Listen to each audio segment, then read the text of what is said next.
sendiri, saya menggambarkan langkah-langkah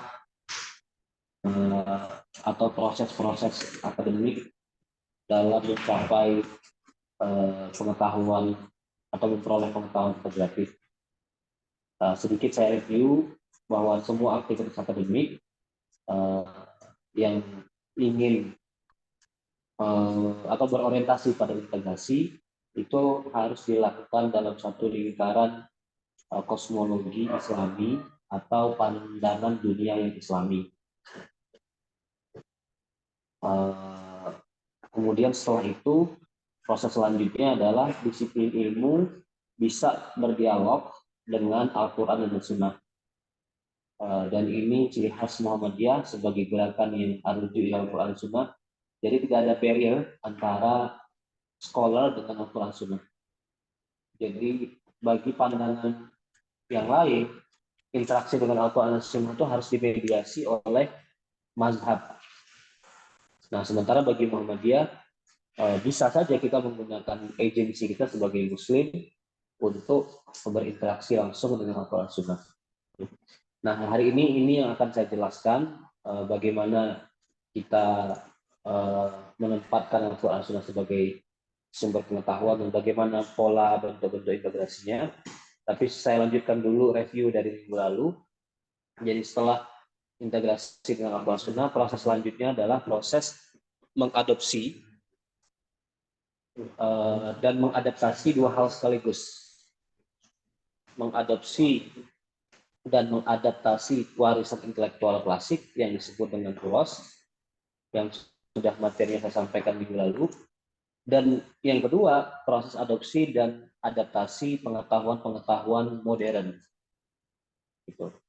Setelah itu kemudian terjadilah sintesa kreatif dan kita akan mencapai pengetahuan baru, pengetahuan yang di dalamnya ada unsur kewahyuan, ada unsur pengalaman kesejarahan manusia, dan harapannya adalah pengetahuan baru yang integratif itu pengetahuan yang menyelesaikan masalah kemanusiaan hari ini, bukan sekedar pengetahuan teoritis yang ada untuk dirinya sendiri.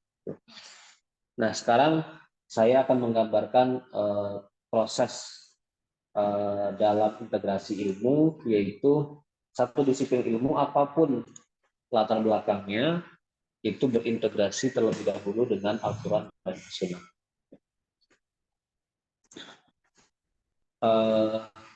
Bagian yang akan kita jelaskan dalam karya ini tentu saja hal-hal yang bersifat normatif, tetapi dia perlu ada bahwa sebagai umat Islam kita diperintahkan untuk berpedoman kepada Al-Quran, disebutkan dalam surat 47 ayat ke-24, kemudian juga dalam tempat yang lain, khususnya dalam surat ke-16 ayat ke-89 juga Allah berbicara tentang pentingnya orang Islam berpedoman pada Al-Quran. Ada juga dalam surat keempat ayat ke-83, kemudian surat ke-17 ayat ke-9. Nah, selanjutnya juga saya menggambarkan landasan teologis perintah Allah pada kita untuk berpedoman kepada sunnah Nabi, Ali Imran ayat 31, kemudian Al-Ahzab ayat 21, An-Nisa ayat 51, dan An-Nisa ayat 51. Jadi buku pedoman kita ini nanti ya pedoman yang mudah-mudahan kaya dari ditinjau dari berbagai perspektif. Di dalamnya ada ayat Al-Quran, ada ayat hadis, baik pada saat yang sama juga kita menghubungkannya dengan tradisi pemikiran modern. Ilham ini sudah menuliskan sebagiannya, ada kutipan Michel Foucault, pada hari ini juga kita akan mengutip Max Weber, pada waktunya kita mengutip Imam Al-Ghazali. Jadi mudah-mudahan itu jadi inspirasi bahwa proses integrasi yang holistik itu melibatkan banyak dimensi. Gitu.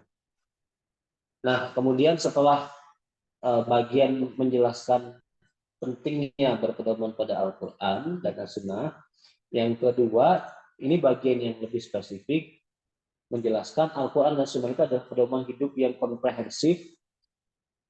Jadi Al-Quran menjelaskan segala sesuatu, khususnya tibyanan likulli syai'.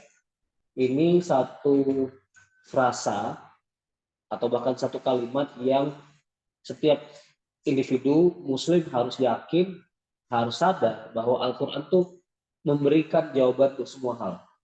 Literally, itu pernyataan Al-Quran sendiri. Kemudian sunnah Nabi itu hal-hal yang bersifat praktikal dan juga menjelaskan seluruh dimensi kehidupan manusia. Itu ada dalam surah Al-Ahzab ayat 21. Dengan demikian, semua aktivitas akademik dari disiplin apapun, dari disiplin ilmu apapun dapat mengambil inspirasi dari keduanya. Memang pertanyaannya bentuk inspirasinya itu apa? Dalam pedoman ini kita mengarahkannya kepada inspirasi etis, gitu. Karena Al-Quran menjelaskan segala sesuatu, artinya Al-Quran menjadi pedoman etik untuk segala sesuatu. Dalam beberapa aspek, Al-Quran memang agak detail menjelaskannya soal mewaris, pembagian warisan. Al-Quran kan bahkan berbicara angka, seperti mengajarkan kita matematika, tetapi tidak pada bidang yang lain. Maka interaksi dengan Al-Quran dari setiap disiplin ilmu itu adalah dalam rangka mencari, mengekstrak pedoman etika. Soal detailnya adalah soal domain empirisme, domain rasionalisme, domain al-umur ad-dunyawiyah gitu. Al-Quran memberikan pijakan awal, sekaligus Al-Quran dan As-Sunnah juga memberikan rambu-rambu sampai di mana kita boleh berjalan, batasannya sampai di mana. Nah, jadi Al-Quran yang berbicara tentang semua hal itu sebenarnya kalau diklasifikasikan, maka kita bisa melihat atau membagi pengetahuan-pengetahuan Al-Quran itu ke dalam beberapa jenis. Pertama, pengetahuan teologis, ya, artinya Al-Quran menjelaskan masalah akidah. Dan akidah itu fondasi dari semua hal, dan di dalam akidah juga banyak pembahasannya. Tentang ketauhidan Allah, tentang risalah Nabi, hari kebangkitan, hari perhitungan, surga, neraka, termasuk perintah untuk beribadah. Kemudian jenis pengetahuan kedua adalah pengetahuan moral dan etika. Perintah untuk adil, jujur, kasih sayang, berbagi, setia, dan seterusnya. Termasuk pengetahuan di bidang hukum. Nah, hukum itu kategori yang luas juga, bukan hukum dalam pengertian modern hari ini hanya berbicara tentang hal-hal yang bersifat kasat mata atau hanya mengatur hal-hal yang bersifat injuri gitu ya. Nah, itu yang membedakan hukum Islam itu dia bersifat moral sekaligus kan. Jadi yang diatur ibadah makdoh dalam negara Islam juga bagian dari domain hukum, termasuk juga munakahat, kemudian tolak, waris, perdagangan, termasuk hukuman dalam pengertian ini adalah takzir atau hudud dan jihad. Al-Quran juga mencakup pengetahuan sejarah, dan domain yang kelima yang ini juga luas sekali, domain pengetahuan sosial dan manusia. Gitu. Memberikan pandangan tentang hubungan sosial, hak asasi, tanggung jawab, peran dan kewajiban individu dalam masyarakat. Dan terakhir, Al-Quran memberikan kita pengetahuan mengenai kosmos, alam semesta. Al-Quran berbicara tentang penciptaan alam semesta, keajaiban-keajaiban, dan tanda-tanda kebesaran Allah. Nah, ini yang kemudian menjadi catatan kita. Penting untuk diingat bahwa Al-Quran bukanlah buku sains atau ensiklopedia yang lengkap dalam segala bidang pengetahuan dan memuat penjelasan ilmiah untuk semua fenomena alam. Tujuan utama Al-Quran saat menyinggung tentang pengetahuan kosmos adalah memberikan petunjuk spiritual dan moral kepada manusia melalui sarana tanda-tanda alam. Al-Quran, first and foremost, adalah kitab petunjuk. Zalikal kitabul la raiba fihi hudal lil muttaqin. Petunjuk atau pedoman keselamatan manusia hidup di dunia. Tetapi Al-Quran memberi isyarat sains dalam banyak ayat. Tujuan pokok dari isyarat itu adalah ajakan untuk merenungkan ciptaan Allah yang mengantarkan iman kepadanya. Juga menstimulasi manusia untuk melakukan observasi dan mengembangkan pengetahuan.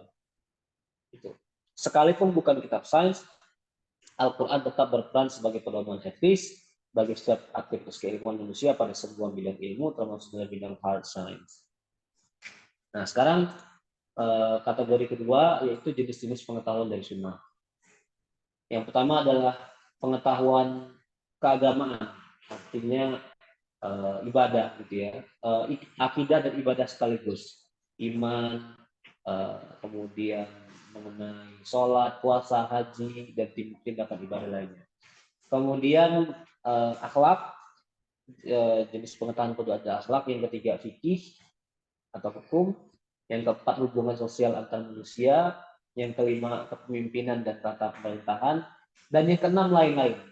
Jadi miscellaneous kalau bahasa Inggris itu. Al-Quran bisa menjadi pedoman mengenai isu kesehatan. Al-Quran juga menjadi pedoman dalam isu perdagangan, pertanian, atau bisa kita tulis tambahkan isu pendidikan misalnya.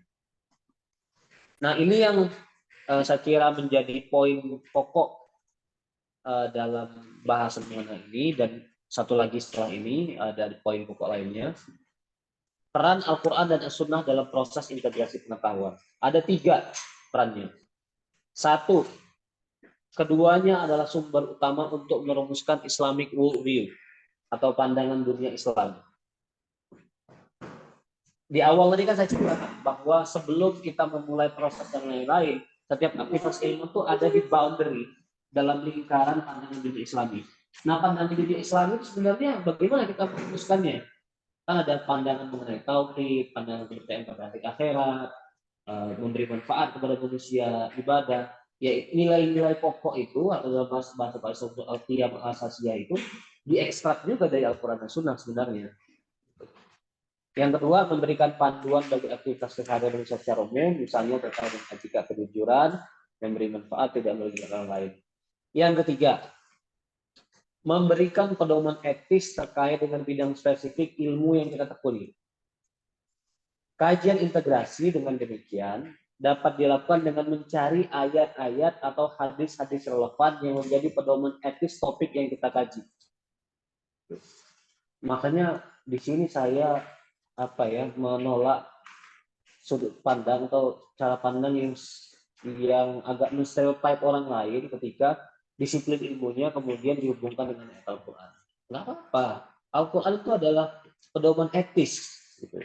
Pedoman etis. Maka bentuk integrasi di UNY yang bisa dilakukan oleh para dosen atau mahasiswa adalah menghubungkan kajiannya kepada ayat Al-Quran dan hadis. Gitu. Kemudian, tapi juga saya ingin memberi catatan bahwa proses itu adalah proses atau tahapan awal. Dalam istilah saya di beberapa pertemuan lalu, saya menyebutnya sebagai integrasi parsial. Gitu. Karena ada integrasi holistik yang melibatkan sains sosial humaniora dan turos. Tapi menyebutnya sebagai integrasi parsial itu juga terkesan nanti menjudge orang lain dan ada efek lah gitu. Jadi mungkin istilah yang lebih nyaman didengar itu adalah integrasi tahap awal gitu. Orang bisa saja sampai di situ gitu. Memang kalau dia kemampuannya begitu nggak apa-apa. Tapi integrasi ideal itu adalah melibatkan komponen-komponen yang lain. Gitu. Saya sendiri sebenarnya melakukan sedang mengerjakan sebuah proyek, menulis buku, walaupun juga prosesnya masih panjang, 40 hadis-hadis Nabi terkait hubungan internasional. Ya, itu juga artinya proses ini yang saya lakukan. Gitu. Saya cuma mengidentifikasi 40 hadis, kemudian saya hubungkan dengan isu-isu hubungan internasional. Gitu. Itu bahkan cenderung diduktif kan berpikirnya, hadisnya apa, kemudian di breakdown, diuraikan. Dan itu satu proses yang legitimate, maksud saya. Satu proses yang legitimate. Kemudian Al-Quran disebut oleh Allah sebagai penjelas segala perkara. Dalam tempat lain Allah menyatakan bahwa tidak ada satu pun perkara yang dilewatkan oleh Allah penjelasannya dalam Al-Quran. Oleh karena itu, setiap masalah substantif atau setiap disiplin ilmu bisa mencari inspirasi langsung dengan Al-Quran Sunnah yang lebih bersifat pedoman implementatif. Nah, ini yang saya bilang tadi, bagian paling inti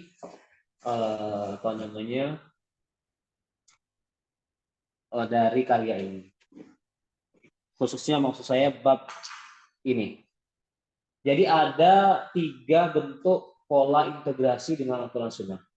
Yang pertama, setiap prodi bisa mengajarkan mata kuliah pedoman etika Al-Quran dan Sunnah untuk bidang keilmuan masing-masing.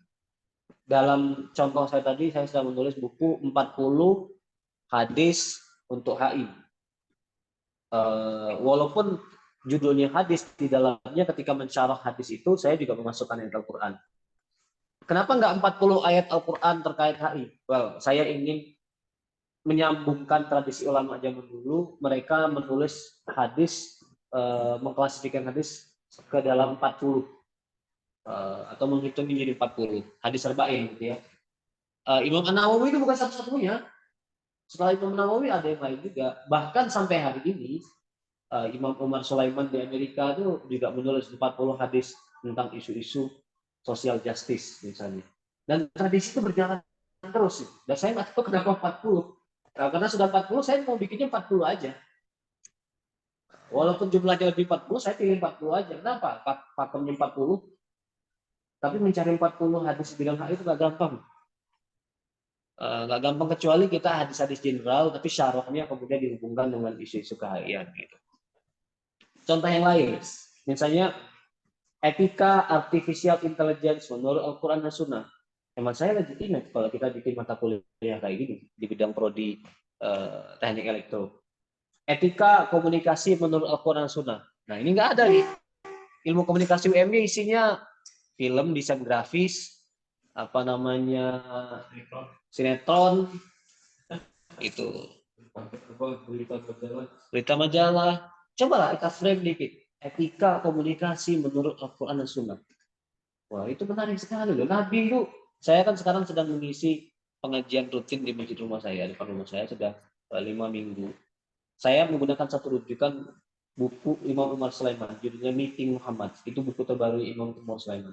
Buku itu paling enak dikaji karena setiap satu babnya tuh selesai dalam 15 menit, 20 menit ceramah.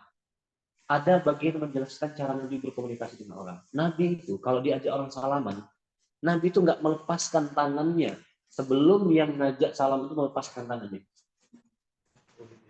Gitu. Ya. Dan satu lagi, saya lepas dulu kalau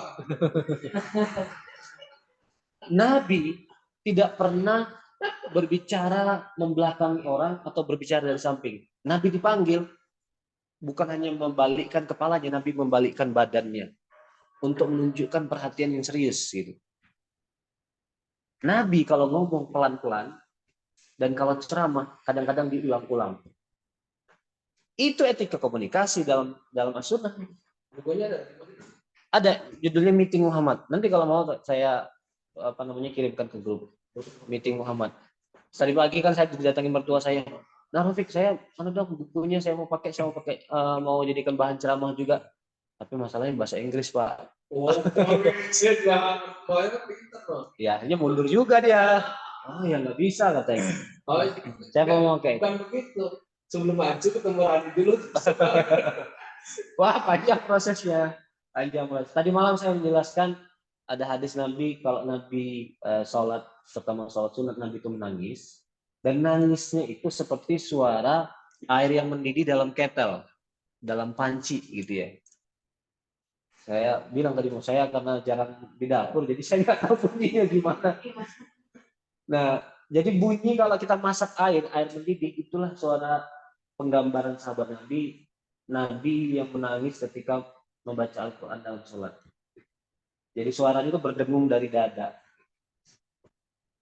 Nah, itu saya mau contohkan bahwa perlu kita membuat etika komunikasi menurut Al-Quran Sunnah.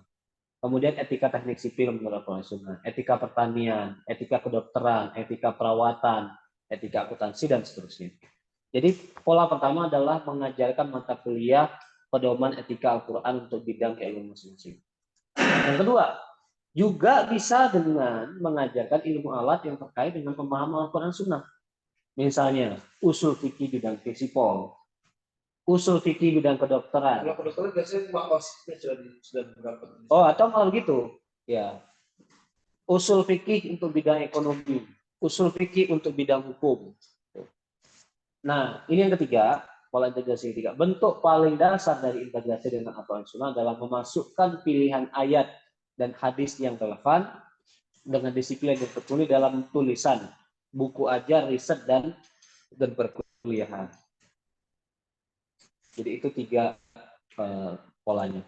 Mengingat begitu pentingnya posisi Al-Quran dan Sunnah sebagai panduan untuk aktivitas keilmuan, maka setiap sarjana muslim, dalam hal ini adalah dosen dan para peneliti di UMY, perlu memiliki keakraban sampai tingkat tertentu dengan Al-Quran dan Sunnah. Untuk memahami Al-Quran dan Sunnah itu, seorang sarjana muslim perlu belajar ilmu alat, yaitu bahasa Arab dan ilmu tafsir dengan berbagai percabangannya. Seorang sarjana juga perlu membaca karya tafsir ulama sebelumnya pada bidang yang relevan atau bidang yang dia kaji. Idealnya, seorang sarjana muslim menguasai bahasa Arab dan ilmu lain yang mendukung untuk memahami Al-Quran Sunnah. Tetapi, dalam proses menuju penguasaan ilmu-ilmu tersebut, penggunaan terjemahan Al-Quran dan hadis masih dimungkinkan.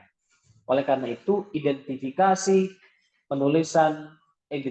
dan penulisan ayat-ayat Al-Quran dan indeks hadis Nabi sesuai dengan bidang keilmuan perlu dilakukan dan akan membantu proses integrasi ini. Jadi ini prinsipnya. Bagian yang sepotong itu apa ya soalnya? Nah, di aslinya apa itu? Yang potong nih, saya cek di asli. Potong tidak bisa dilihat. Oh ini. PDF soalnya. Ini penyusunan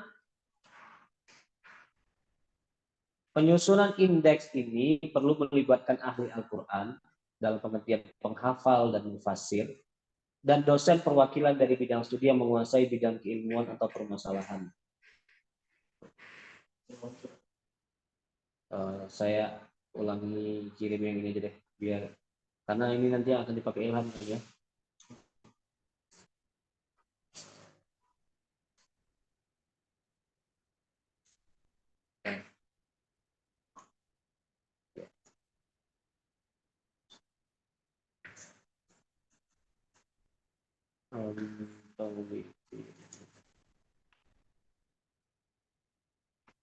Ya itu.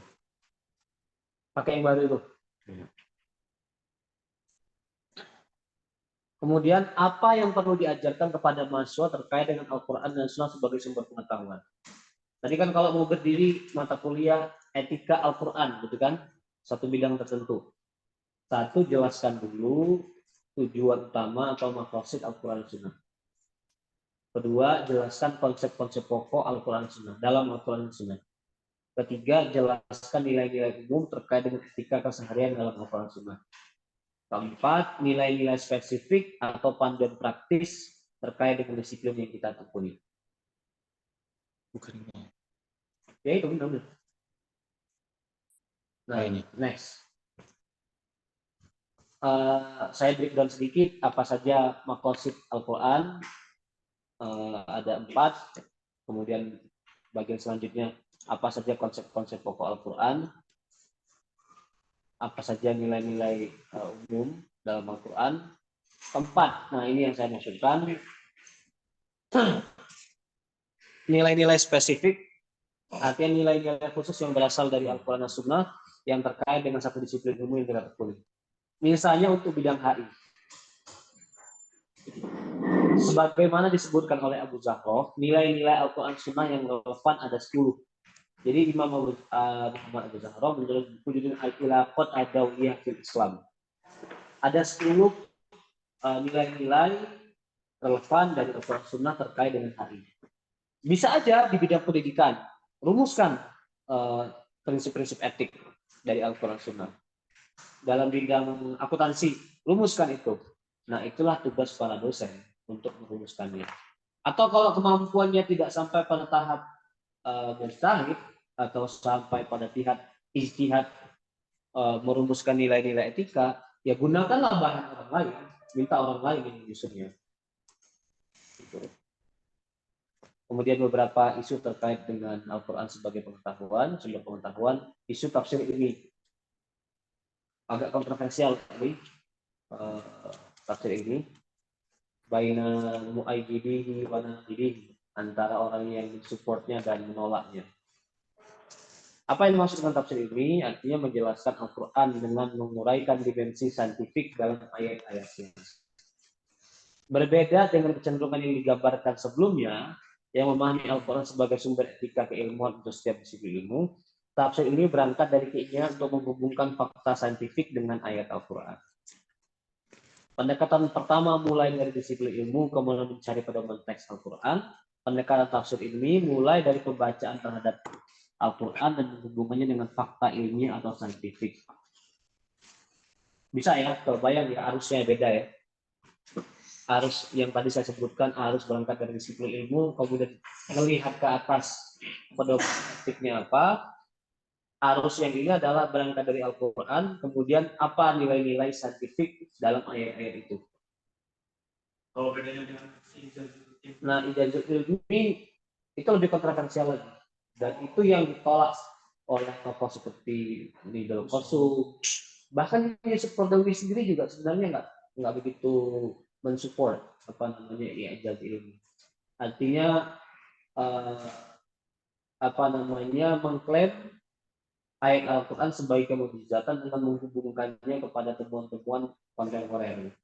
Lalu Mansur itu berarti masuk ke mana? apa? Mansur yang dia masalah jarak cahaya itu dia masuk ke ini atau?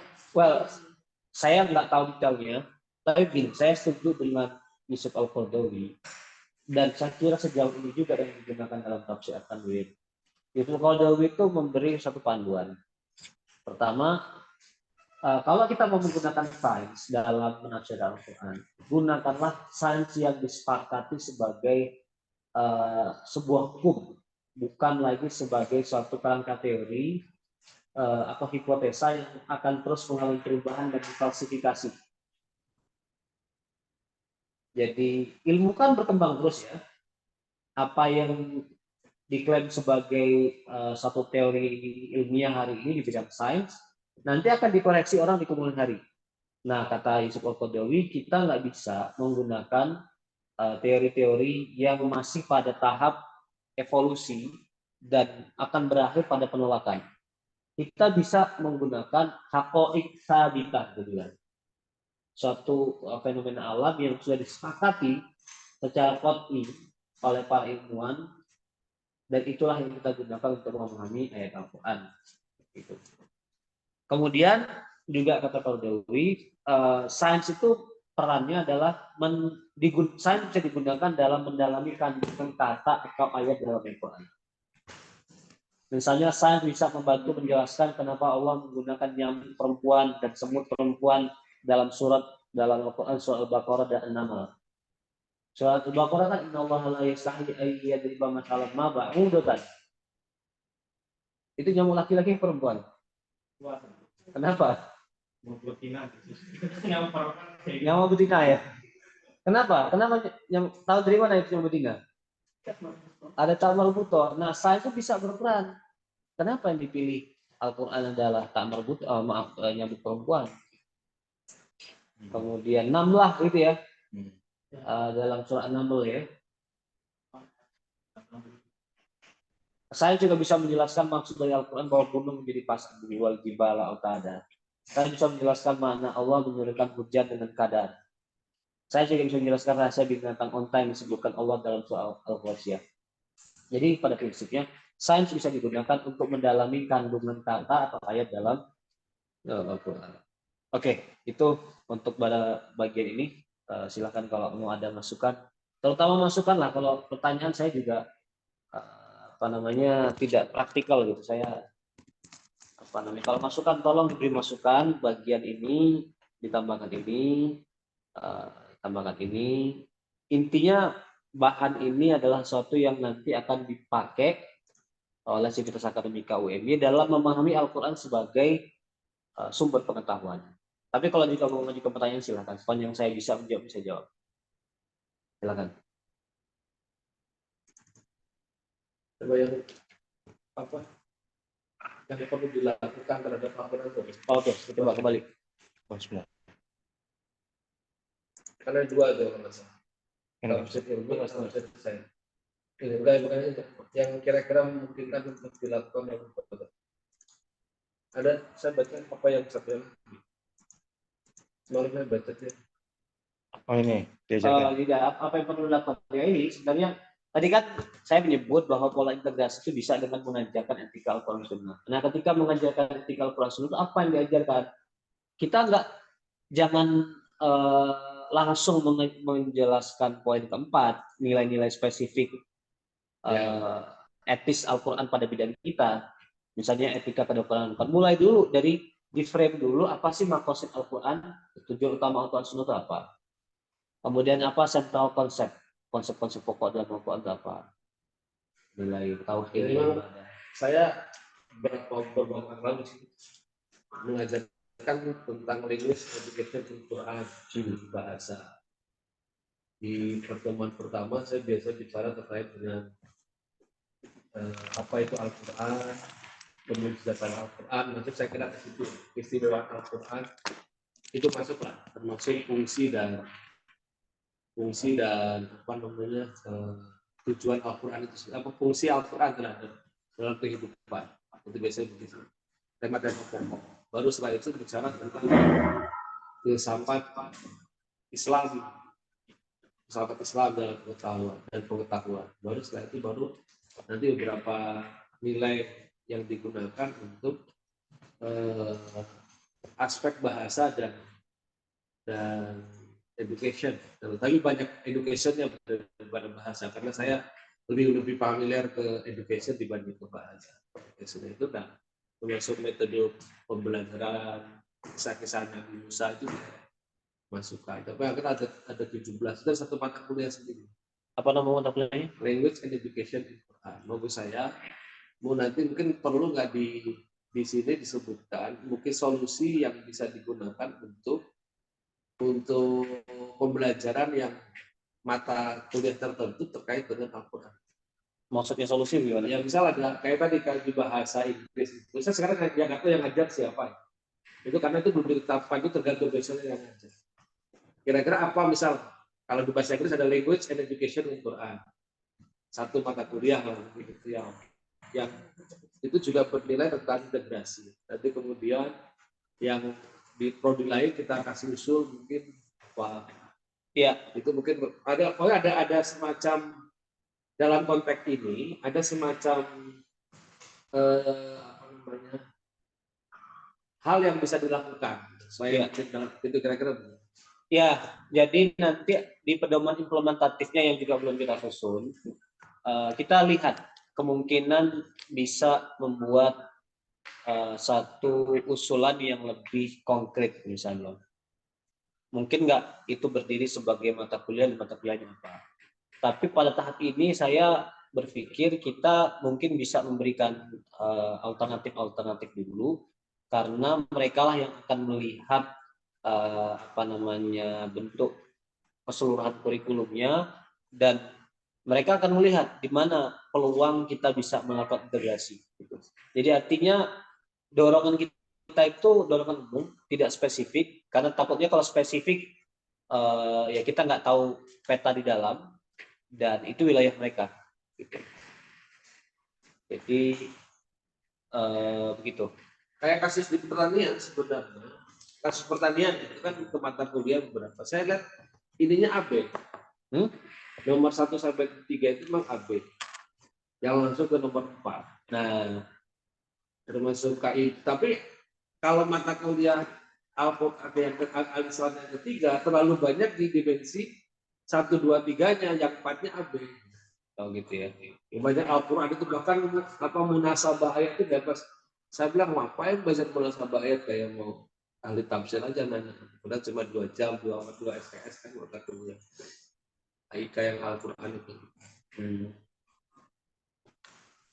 Memang kalau bisa pengajarannya itu sih. Setiap prodi itu memiliki distingsi gitu. Jadi kalau mau dihubungkan dengan prodi teknik sipil, ya hal-hal yang spesifik terkait teknik sipil, pilihan-pilihan ayatnya, sehingga menjadi kontekstual. Well, silakan kalau teman-teman ada yang lain boleh misalkan. Terima kasih Pak Ustaz. Ustaz, saya masih kesulitan untuk membedakan ijazul ilmi tadi dengan tafsir ilmi. Soalnya kalau ijazul ilmi itu berarti misalnya ada teori sains, terus habis itu mau dilegitimasi dengan bunyi ayat gitu. Kalau tafsir ilmi berarti gimana? Tafsir ilmi itu artinya menguraikan kandungan ayat Al-Quran, tetapi dengan melihatnya secara saintifik gitu. Oh, oke. Kalau yang saya pahami saat mungkin tidak terlalu penjelasan izazul ilmi itu jadi ingin pembuktian aja karena enak sains. Iya. Orang ingin mengumpulkan Al-Quran dengan fakta saintifik. Tapi kalau tafsir ilmi itu tuh sebagai tambahan informasi atas apa yang telah disebutkan Al-Quran. Jadi bukan untuk pembuktian bahwa Al-Quran 14 tahun yang lalu telah mengungkapkan gitu. Iya. Dan kenapa tafsir ilmi dan ini muncul? Karena dua faktor. Pertama karena lemahnya ilmu kalam, kedua karena familiarnya sains. Iya, ya, berarti kan tergantung sudut pandang si autornya itu ya. Maksudnya si Iya. orangnya tinggal dia sebenarnya mengetahui sampai di mana nanti akan menentukan apakah dia tafsir ilmi atau ijazul ilm. Ya, mungkin. Saya juga baca dari artikel Mas Aim sih. Gitu ya. Ya, ini lebih konsultatif lah. Saya berusaha merecall kembali tulisannya Nidul Qosum itu. Dia ijazul ini apresiasinya hampir tidak ada lah dia. Ya. Dia menyebutnya sebagai bukailisme. Tahu bukel kan? Maurice Bukel. Al-Quran, Sains dan Ilmu Pengetahuan Modern. Sebenarnya juga nggak jelas apa orang Perancis itu masuk Islam apa enggak. Cuman dialah yang mempopulerkan, menghubungkan ayat-ayat Al-Quran dengan mengklaimnya gitu ya, dengan temuan sains modern. Tapi yang lebih ekstensif lagi ada tokoh Mesir namanya Zaghloul An-Najjar. Nah, Zaghloul An-Najjar itu yang namanya muncul dalam bukunya Nidul Qosum. Karena Zaghloul An-Najjar itu ahli geologi, tapi pada akhirnya menjadi ahli semua hal gitu. Dan tapi jadi konyolnya, dia memahami sains itu permukaan mana. Itu yang saya sebut sudut sains itu. Istilah sudut sains itu dari Nidul Qosum sendiri. Jadi dia melihat sains pada tahapan paling luar. Ya nggak bisa lah ahli geologi bisa menjawab semua hal gitu. Jadi satu spesialis tapi mengerjakan banyak hal. Contoh konkretnya apa Ustaz? Yang dilakukan oleh si. Jadi gini, misalnya ada hadis tentang iqtarabatis sa'ah wa syaqqal qamar gitu ya. Nah, itu kan sesuatu yang terjadi di luar angkasa. Dan Nidul Qosum siapa tadi? Zaghloul An-Najjar nggak punya pengetahuan astrofisika namanya, nggak punya dia.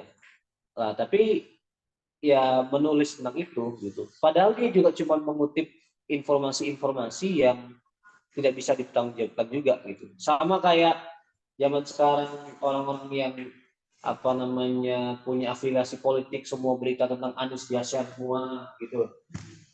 Jadi kesan saya penilaian dari Nidul Qosum tentang Zaghloul An-Najjar itu udah sampai kayak gitu. Asal ada orang main klaim, dia nggak perlu verifikasi lagi, dia ambil, dia pakai untuk menulis. Gitu.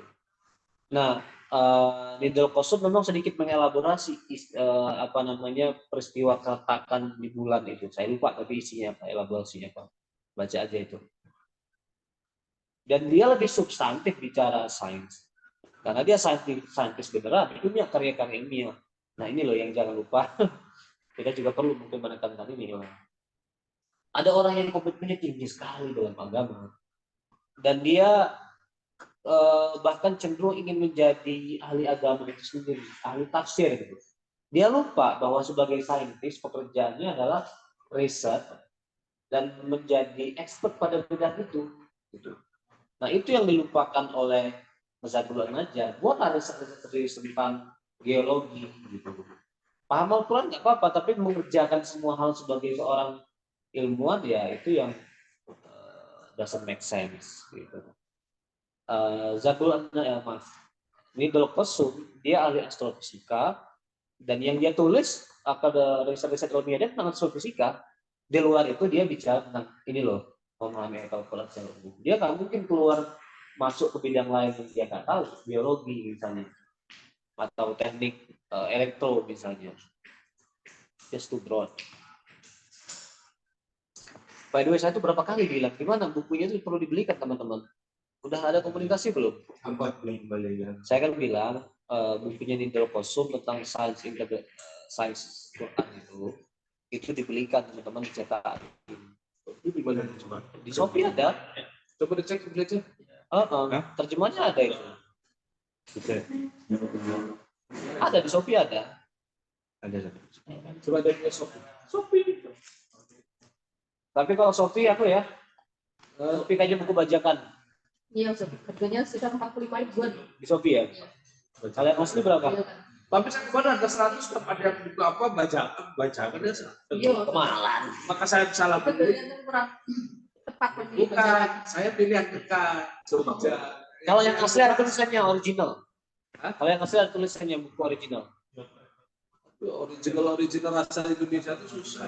Selesai dulu. Selesai nanti kita mulai sesi baru lagi. 45 rata-rata. Oh, udah 135 nih warung buku Bandung.